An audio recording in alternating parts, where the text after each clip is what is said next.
94.7 The Vlog, New York's #1 for throwbacks. I was just telling Shaggy, Boombastic still brings me so much joy. What was that, 90, when it came out? 95. Well, oh, I should probably turn the mic on would probably help, wouldn't it? No.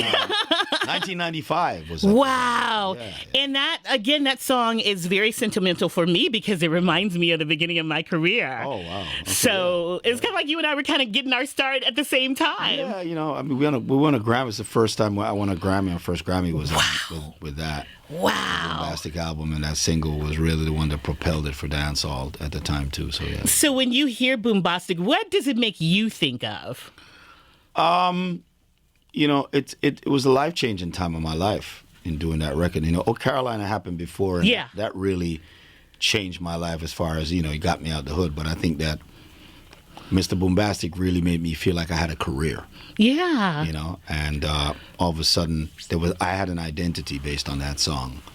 You know what I mean? Because people knew the voice and knew who I was, and then all of a sudden I was a sex symbol because with Oh Carolina, my audience is filled with all ages. So after Mr. Boombastic, it was majority women. How'd you feel being a sex symbol?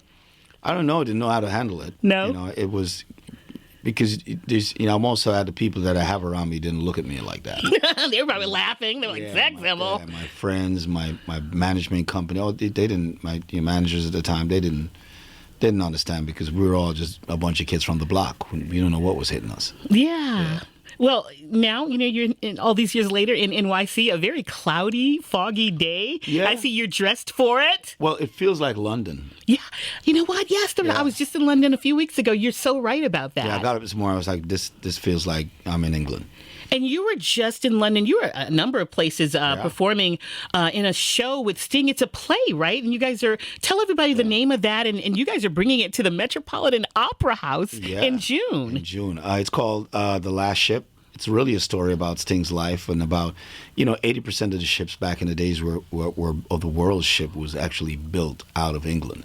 Yeah. And it was a major thing. And over time with technology and, of course, the economy, and it had dwindled down and people lost their job. And it's a story about them having the last ship, and they cut their wages and cut everything and tried to close the shipyard. And, all these guys, that's all they've known their whole life is building ship, decided they're going to finish this ship. And they did it even without money, and that was the last ship that sailed. Well, you know what? I think you're right. I think I saw Sting in an interview a long time ago where he said he grew up right there near a shipyard. Yeah, he was his dad was a part of the shipyard. He just wanted to do something different with himself and decided and the story talks about that a young man who left his girl and decided that he's going to leave because he wanted to do something different with himself. Other than, be the same guy in the shipyard. So it's a wonderful story. It's a tale. It's sad. It's got happiness and joy and sadness at the same time.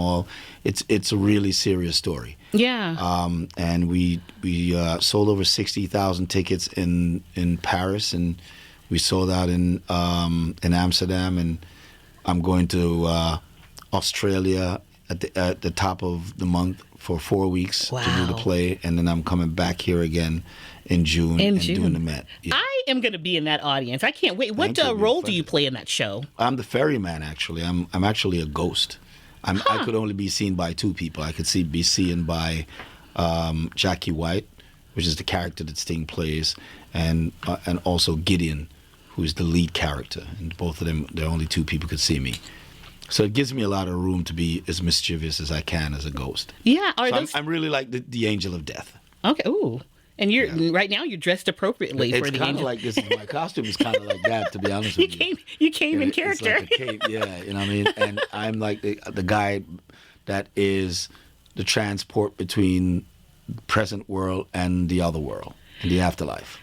Last time, speaking of Sting, the last time you and I saw each other, we were at the Hard Rock Hotel, and I interviewed you and Sting there when you had your Till the Morning out. And so I can't wait for you guys to return together for the Metropolitan. Did you ever see yourself at the Met Opera House? But he does. He does. He sees you. He has a different vision for you than you would. He sees me in so many things that if you're ever in doubt of yourself, that's the guy to talk, because he thinks I could do anything. You know what I mean, he pushes me. And, you know, when you're uncomfortable, that's growth. Yeah. And he always likes to make me feel uncomfortable. So he puts me in uncomfortable situations.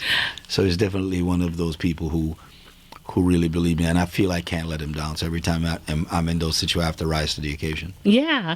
Well, I love your new collab with Robin Thicke. Tell us how it came about. You started working with Robin Thicke, and you guys did this song together. You know, all of these collabs that I do is always based on friendship. You know, I met Robin. I met him a couple of times before, but then we really kind of kicked it off when we did something at the F1 we did a show at the F1 in Houston. Oh, wow. And me and him and Wycliffe, all of us just kind of hung out.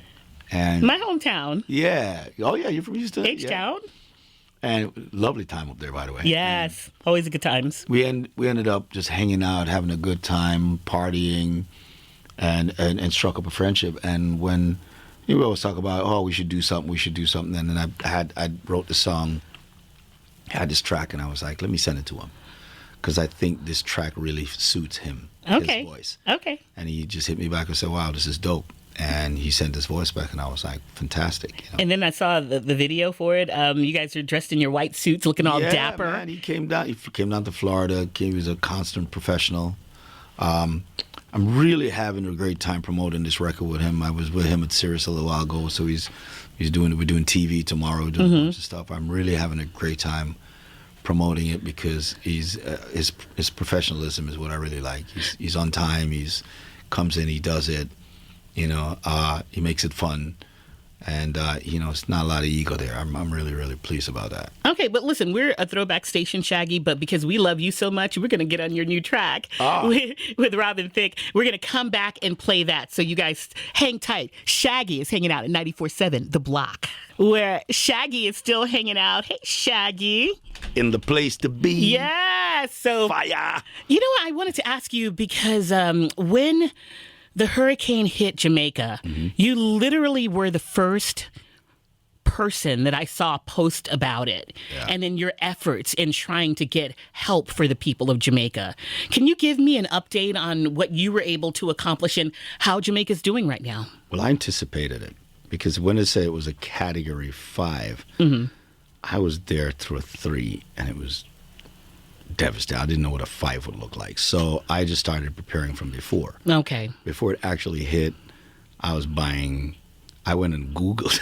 Yeah. I went and Googled hurricane stuff that I need. Yeah. What the hell do I know? You know, I mean, tarps and all of this thing that I need.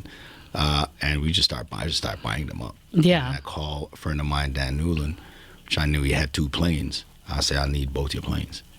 And he was like, all right. I said, we're going to Jamaica. And I loaded the planes up and waited for the hurricane to hit. Wow. And then when it hit now, the problem was getting down there. Yeah. Because the airports were closed. Yeah, and there was so much damage. How do you get there? And then once the airport was open, I went straight in. And I hit the ground running. I had to chop through roads. Wow. I was driving through water all the way up to the hood of the car. You know, sometime, I didn't know, we broke down one time, you know, and we made probably around 8 trips back and forth. Each trip, the first trip took us around 6 hours. Wow. On a normal trip, it would take maybe 2 or 3 hours. Yeah, so it was tough, and people were without electricity, running water. It was really, and now there's still some people without, you know, electricity and running water till now. I think Kingston has gotten a lot crowded because traffic-wise, it's really hard to move around. But we continue to do great stuff, man. I mean, we just delivered around 250 beds. Oh, that's amazing. To the hospital down there So hospital beds? Yeah. Okay. So 3-4 weeks. And we partner with, you know, a couple of charitable entities, you know, on the roadies, you know what I mean? And a couple of real heavyweights, you know, musicians, Sting and Paul McCartney and a couple other people came in and, you know, did their thing. And we just kind of facilitated a lot of that, and just really give back. And we continue to do that too. Yeah, and I know here you guys did Jamaica Strong, the show. And Jamaica Strong was another big thing. The main thing on that was really to raise the awareness, get everybody all up. I think we've made somewhere about $500,000 on that. So we continue to just push. I was happy to rise to the occasion. I really kind of kicked it off, and then the rest of the entertainment community kind of came on board and did their thing too. So I was very happy with that. Yeah, I was happy to see that as well. And how would you say Jamaica's doing right now? From what I was down there the other day, but I was in Kingston, so I didn't go. But my wife goes there a lot, and Roaring River and a couple of these places still need a lot of help, but it has been better.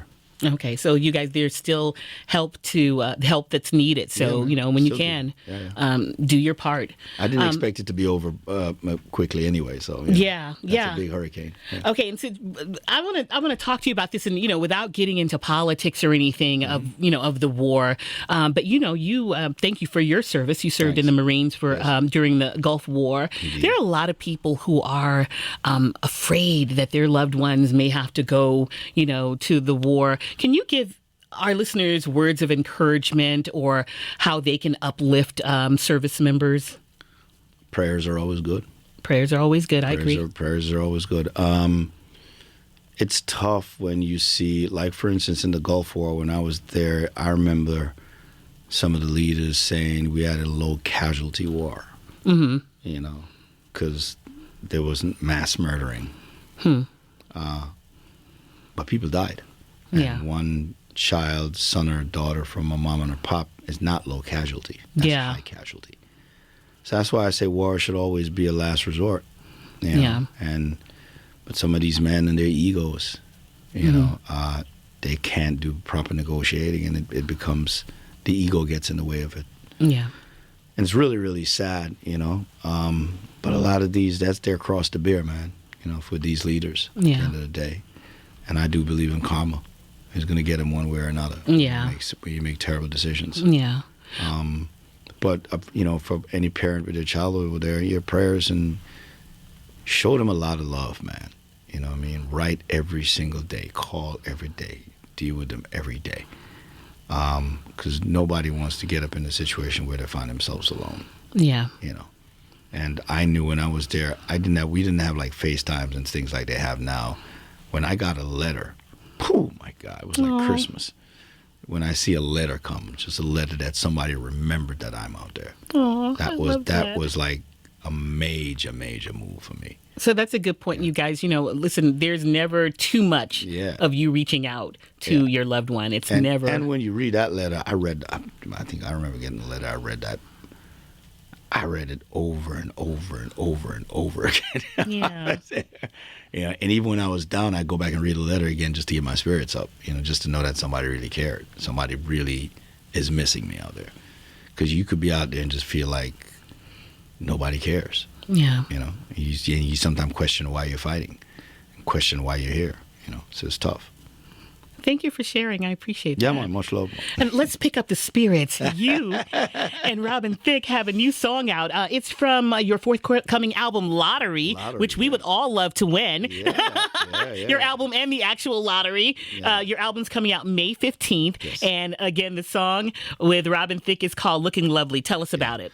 Well, this is a song that I've written for a while. I met Robin, and him and I caught a great relationship, and I sent it to him, and his voice was just perfect for it. And he liked it, hit it back to me, and I was like, wow, this is fantastic, But I think one of the things now that I'm having a lot of fun is promoting this record with him, and it's been a good little vibe.